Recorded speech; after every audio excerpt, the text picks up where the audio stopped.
There comes a moment in every Black chosen one's life when the world around you begins to crack and peel, revealing a truth so deep, so ancient, that it shakes your very identity. You start to feel like you don't belong, like the world is moving on one frequency and you're vibrating on another. You try to conform. You try to silence the voice inside that keeps whispering, "You are more than this."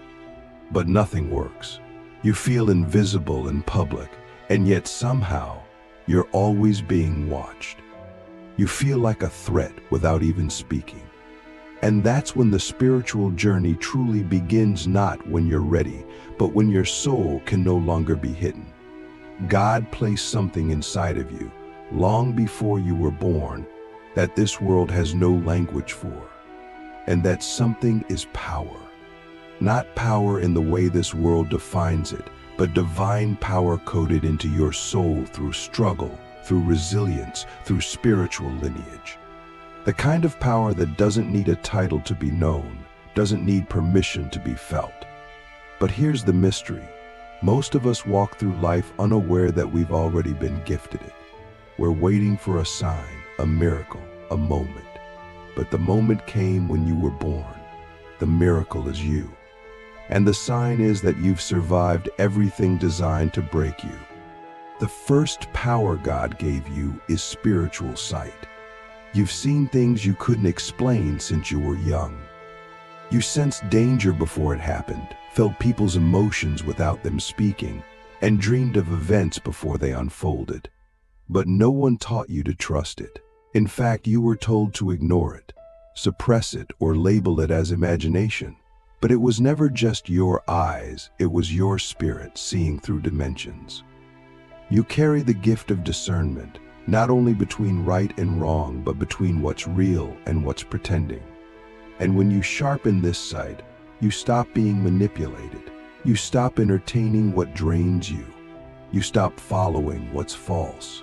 Because your eyes no longer see the surface, they see the soul. But spiritual sight, without grounding, is dangerous. That's why the second power you've been given is divine protection. And this is not just about escaping car accidents or surviving violence, though many of you have. This is about your spiritual field being cloaked in a frequency that demons cannot touch unless you invite them. That's why some people tried to destroy you and failed. That's why certain attacks against you seemed like they should have worked but didn't. You were protected, not because you were lucky, but because you were chosen. And when you understand this, you stop living in fear. You stop playing small, because you realize that the enemy already knows who you are, even if you don't yet. And here's where the story gets deeper. You've probably felt rejected, abandoned, and misunderstood most of your life. But that wasn't rejection. That was separation. You were being set apart for something sacred. That leads to the third power, divine identity.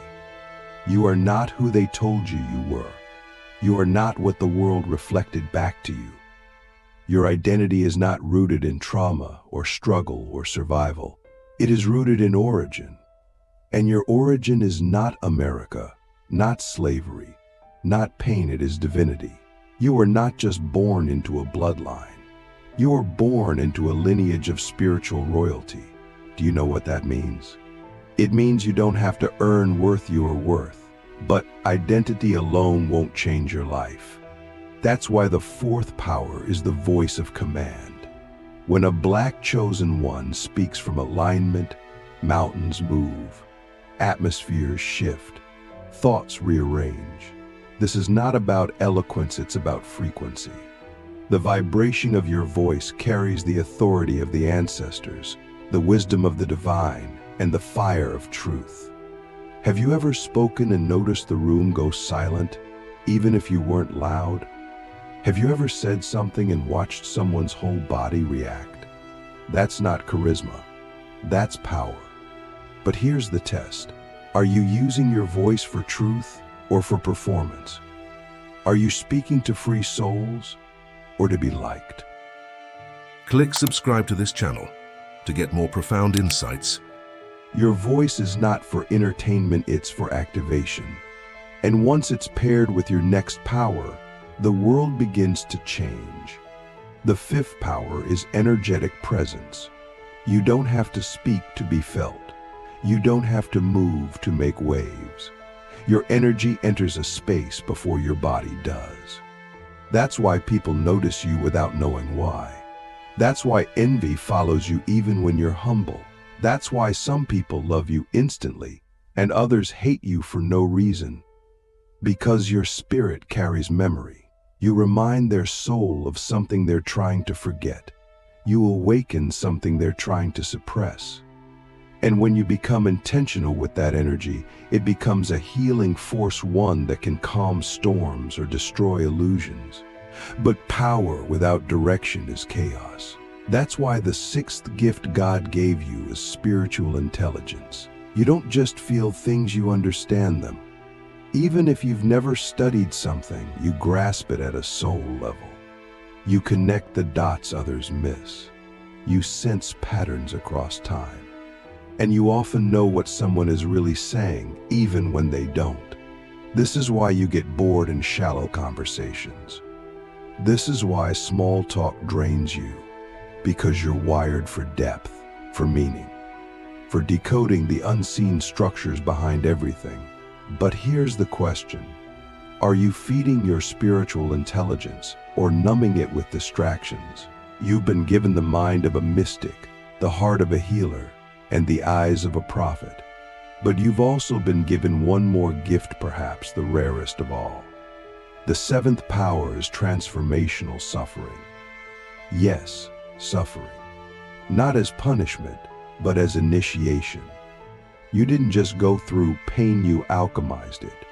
You turned grief into wisdom. You turned betrayal into boundaries. You turned trauma into testimony. That's not normal. That's supernatural. The ability to transmute darkness into light is the mark of a divine being, and you've done it more times than you realize. But have you acknowledged your own power? Or are you still waiting for someone else to validate it? Pause right now and ask yourself, how many times have I survived what was meant to destroy me? How many times have I lost everything, only to rise stronger? How many times have I felt alone, only to realize I was communing with God in the silence? That's not coincidence, that's curriculum. Your life is a spiritual classroom, and every lesson has been tailored to awaken your gifts. But if you don't recognize them, you'll keep mistaking your power for problems. You'll keep calling your anointing a burden. You'll keep hiding what you are meant to reveal. You are not just on a spiritual journey, you are the journey. You are not just seeking God. God is seeking expression through you. You are not just chosen, you are activated. But activation requires awareness. You must begin to live as if these powers are real, because they are. You must begin to speak as if your voice shifts atmospheres, because it does. You must begin to walk as if angels respond to your presence, because they do. The world will not affirm this. Institutions won't teach this. Culture won't celebrate this. But the spirit realm knows. Every time you pray, frequencies shift. Every time you forgive, chains break. Every time you love yourself, curses dissolve. You are a living portal of divine power. But will you open the door? There is a reason you're here. There's a reason this message found you. It's because something ancient inside of you is waking up. Not tomorrow, not when you're ready, now. And once you see yourself clearly, the world will never be the same again. Now that the veil has been lifted and you've begun to see the divine architecture of your soul, the real question becomes, what will you do with it? Because once you know, you can't go back. Once you feel the truth in your bones, silence becomes betrayal to your own spirit. This is the moment when awareness must become embodiment. The powers God placed within you are not trophies, they are tools. They were never meant to sit idle inside of you. They were given to you to build, to break chains, to resurrect the forgotten, and to awaken those still sleeping. You are not waiting on the world to change. The world is waiting on you to remember who you are. Let's revisit the power of spiritual sight. Most people walk through life blind to the spiritual realities shaping their physical outcomes. But you see patterns in chaos. You feel truth in a lie. You sense energy before it reveals itself. And this is not paranoia, it's perception. Your nervous system is wired to detect what others deny. But with this gift comes a responsibility to cleanse your lens. Your spiritual sight is only as clear as your heart is pure. Are you seeing through love or through fear? Through ego or through essence? Because a distorted lens will turn your gift into a weapon against others and against yourself. Divine protection is often misunderstood. It doesn't mean you won't face danger, it means danger cannot destroy your purpose. Some of you have walked through hell and don't even smell like smoke. You've been through betrayal, heartbreak, loss, and spiritual warfare, and yet you still radiate light. That's not coincidence. That's covenant. God's hand has been on your life the whole time. But protection is not passive, it must be partnered with. Are you praying daily? Are you clearing your energy field? Are you setting spiritual boundaries? Even Jesus retreated to pray. Even the most powerful beings renew their connection. Why do you think you can survive without spiritual maintenance? Your divine identity is not something you earn, it's something you accept. You are not who trauma made you. You are not who the system labeled you. You are not just a product of your environment, you are a product of divine intention. God did not make a mistake in choosing you. Your DNA holds codes of liberation, restoration, and revelation, but identity must be claimed. You cannot walk in divine authority while still clinging to false labels. Who are you beneath the pain? Beneath the programming? Beneath the survival mode? Until you answer that, your power will remain dormant. Let's talk about your voice again, the voice of command. Every word you speak carries vibration, and vibration creates reality. That's why you must be intentional with your language. Stop cursing your own life with words of doubt. Stop speaking death over your own purpose. Every time you say, "I can't," you shut a door your ancestors died trying to open. Every time you say, "I'm just trying," you delay what you were designed to dominate. Speak like the king or queen you are. Speak like someone who knows angels are listening. Speak like someone whose voice echoes across realms. Your words are not just sound, they are spiritual contracts. What are you signing into your life?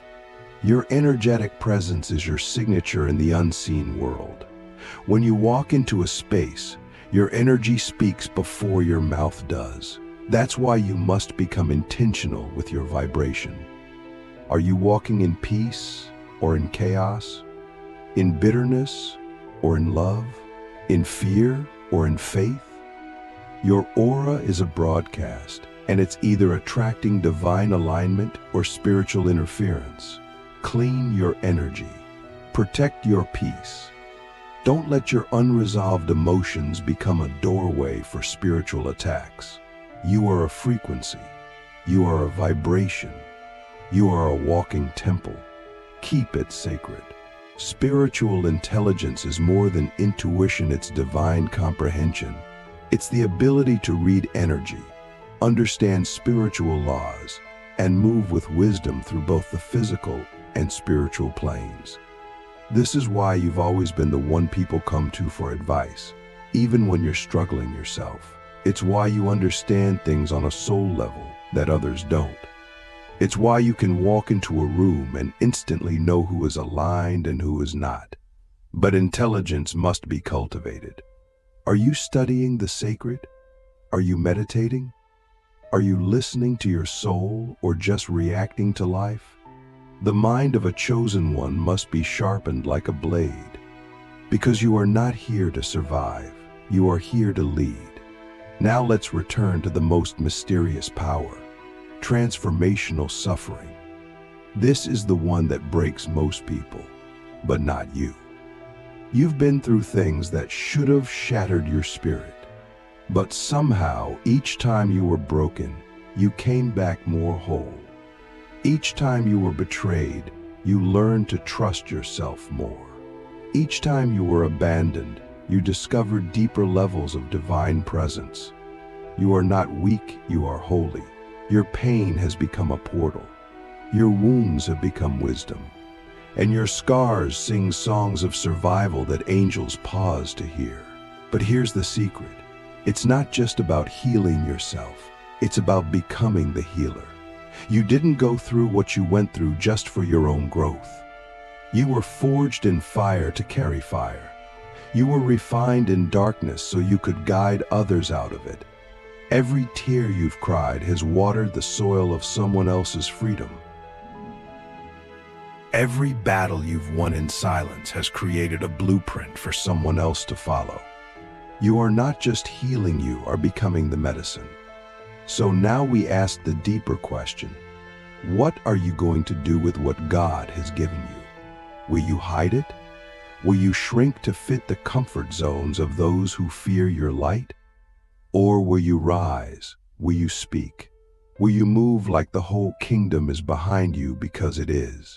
You weren't sent here to entertain. You were sent here to awaken. You weren't sent here to survive. You were sent here to shift timelines. And every time you choose alignment over fear, you fulfill that mission. The world is starving for authenticity, for Zoul, for truth. And you, Black Chosen One, are carrying the exact frequency the planet needs. But don't let the noise of the world drown out the whisper of God in your soul. Don't let pain make you forget your purpose. Don't let delay make you think you've been denied. You are being prepared. You are being positioned. And when the moment comes, you'll realize that everything, the pain, the waiting, the confusion was training. You are not an accident. You are not random. You are not just another person trying to make it. You are a divine response to a spiritual crisis. You are the answer to a prayer your ancestors cried with their last breath. You are the manifestation of a prophecy your bloodline has carried for centuries. And now, the mantle is in your hands. What will you do with it? Will you rise? Will you remember? Will you reclaim what was stolen, forgotten, or buried? Because the powers are already in you. You don't have to chase them. You don't have to beg for them. You just have to wake up. And when you do, not only will you transform your own life, you'll shake the entire spiritual realm. You are powerful. You are protected. You are purposed. Now act like it. The time is now. The world is waiting. Heaven is watching. And you are ready.